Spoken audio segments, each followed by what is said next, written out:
अली ज़फ़र साहब, मैंने आपसे ये पूछना है कि लाहौर हाई कोर्ट ने ये डायरेक्शन दी है कि पंजाब में फौरी तौर पर सूबाई असम्बली के इंतखाबात करवाए जाएँ। तो इलेक्शन कमीशन ने आज एक प्रेस रिलीज जारी किया और उसमें उन्होंने कहा जी कि एक इजलास मुनक्कद हुआ जिसमें फ़ैसला किया गया कि कल मोरखा 14 फरवरी को गवर्नर साहब से मीटिंग के लिए वक्त मांगा जाएगा। तो ये क्या ये मुनासिब है कि सिर्फ एक प्रेस रिलीज जारी करके बताया जाए कि हम गवर्नर साहब से वक्त ले रहे हैं, या हाई कोर्ट के हुक्म पर अमल दरामद ज़रूरी है? जी बिल्कुल, अब इसमें कोई गुंजाइश नहीं है इलेक्शन कमीशन ऑफ पाकिस्तान के पास अब कि वो इसमें ताख़ीर करे किसी किस्म की। और मेरा तो ख्याल था कि आज उनको ये अनाउंस कर देनी चाहिए थी तारीख, लेकिन बहरहाल उन्होंने नहीं की। कल कर देनी चाहिए वरना ये कंटेम्प्ट हो जाएगी अदालत में। मैं आपको, क्योंकि केस मैंने ही किया था ये, जब हमने अदालत में केस फाइल किया, क्योंकि गवर्नर साहब डेट नहीं दे रहे थे और मेरी जो तशरीह थी, मेरी जो अंडरस्टैंडिंग थी आइन की, उसमें बड़ा क्लियर है कि आप 90 दिन से ज़्यादा इलेक्शन को डिले नहीं कर सकते, 90 दिन के अंदर अंदर तारीख देनी है। तो जब हम गए तो इलेक्शन कमीशन ऑफ पाकिस्तान ने जो अपना राइटिंग में मौक़िफ़ इख्तियार किया, उन्होंने ये कहा कि हम तैयार हैं, गवर्नर साहब अगर डेट दे दें हमें, लेकिन हमें पैसे नहीं दिए जा रहे और लॉ एंड ऑर्डर का मामला है, इश्यूज़ हैं जो हमने कंसिडर करने हैं। अदालत ने आईजी पुलिस को भी बुलाया और उन्होंने कहा कि आपने, आईजी जो पुलिस है उनको पूछा कि आपने आइन की शिक पढ़ी है कि आपको इलेक्शन कमीशन ऑफ पाकिस्तान का जो हुक्म होगा इलेक्शन के मामले में आपने उसके पाबंद हैं, आपने उस पर अमल दरामद करना है। तो उन्होंने कहा बिल्कुल मुझे पता है और मैं करूँगा और हमें कोई इशू नहीं उसको इम्प्लीमेंट करने में, जो भी हुक्म आता है इलेक्शन कमीशन ऑफ पाकिस्तान की तरफ से।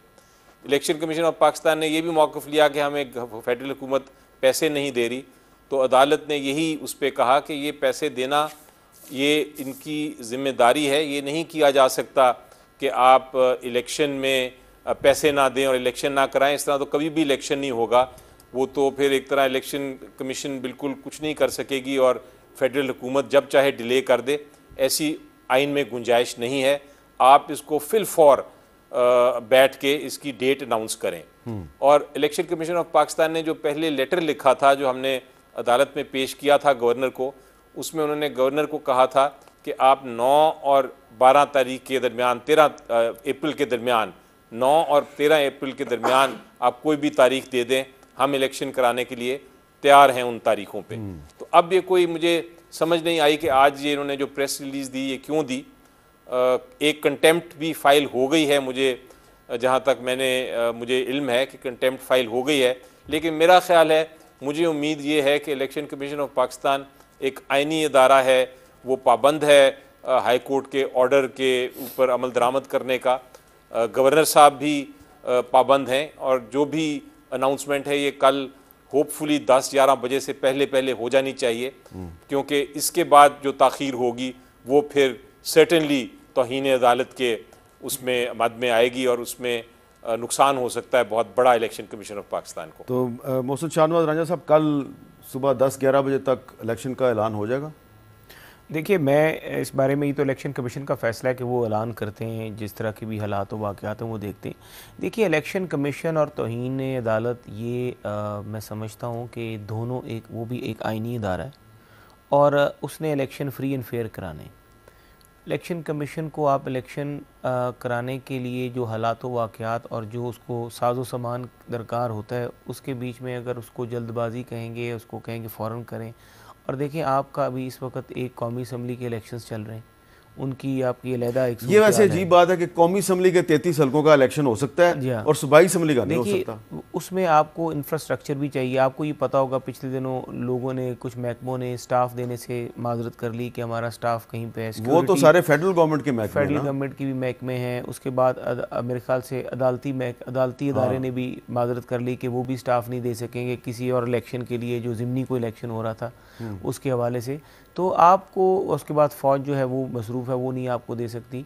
तो देखिए इलेक्शन कमीशन को जो इलेक्शन कराने उसने काफ़ी लोगों को, इदारों को साथ रख के उसने इलेक्शन कराने, और उसके बीच में जो आपको हालात वाक़यात हैं वो सारे इलेक्शन कमीशन के सामने इदारों का फाइनेंशियल इम्पैक्ट है, मरदमशुमारी वाला इशू है, वो भी एक आइनी फैसला है ना, वो भी तो आइन। अच्छा, इसमें एक बड़ा अहम सवाल पैदा होता है अली ज़फ़र साहब के, ये तो आपके भी इल्म में होगा कि लाहौर हाई कोर्ट ने भी इलेक्शन कमीशन से कहा कि हम कुछ जो अदालती अफसरान है वो आपको फ्राहम नहीं कर सकते वो आरओ की ड्यूटी के लिए, और साथ ही साथ एक फैसला आ गया हाई कोर्ट का कि जी आप इलेक्शन करवाएं। तो ये एक आपके ख्याल में एक कंट्राडिक्शन नहीं है? जी नहीं, देखें, जहाँ तक अदालत के जो रिटर्निंग अफसर्स यानी सेशन जजेस या सिविल जजेस होते थे, एक बार आपको याद है 2013 में ज़रूर शायद हुआ था इलेक्शन जिसमें इस्तेमाल किए गए थे, लेकिन उसके बाद से अदालत ने ये फ़ैसला किया था कि हम ये इसमें नहीं इन्वॉल्व होंगे, क्योंकि अल्टीमेटली ये होता है कि जो हारने वाली पार्टी होती है वो फिर दूसरे के ख़िलाफ़ इल्ज़ाम लगाती है, और उसमें हमारे जो अफसरान हैं, जो जजेस हैं, वो फिर बदनाम होते हैं। तो इसलिए ये एक पॉलिसी डिसीजन है जिसमें मेरा ख्याल है अदालत ने दुरुस्त कहा कि हम अपने जजेस को नहीं देंगे। बाकी जिस तरह पिछली बार इलेक्शन हुआ था उसमें जो स्टाफ था इलेक्शन कमीशन ऑफ पाकिस्तान के पास बिल्कुल होता है, 24 आवर्स जो है इलेक्शन कमीशन ऑफ पाकिस्तान तैयार रहती है, उसका काम ही ये है इलेक्शन कराना।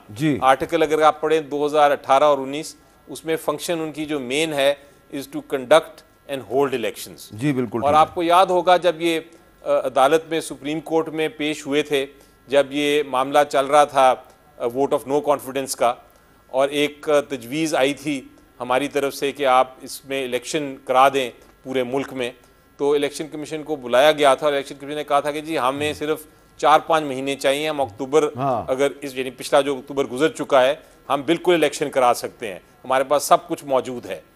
तो ये अगर ये मौक़िफ़ उन्होंने सुप्रीम कोर्ट के सामने लिया है और उसमें अब ये बल्कि मेरा ख्याल है इलेक्शन कमीशन ऑफ पाकिस्तान तो कह भी ये नहीं रही कि हम नहीं करा सकते। ये तो मौक़िफ़ शायद उन लोगों का है जो इलेक्शन में हिस्सा नहीं लेना चाहते, वो शायद कह रहे हैं कि इलेक्शन कमीशन को ये कहना चाहिए। अच्छा। इलेक्शन कमीशन ने तो जिस तरह मैंने कहा एक ख़त लिख दिया है गवर्नर को कि हम 9 और 13 के दरमियान इलेक्शन कराने के लिए तैयार हैं।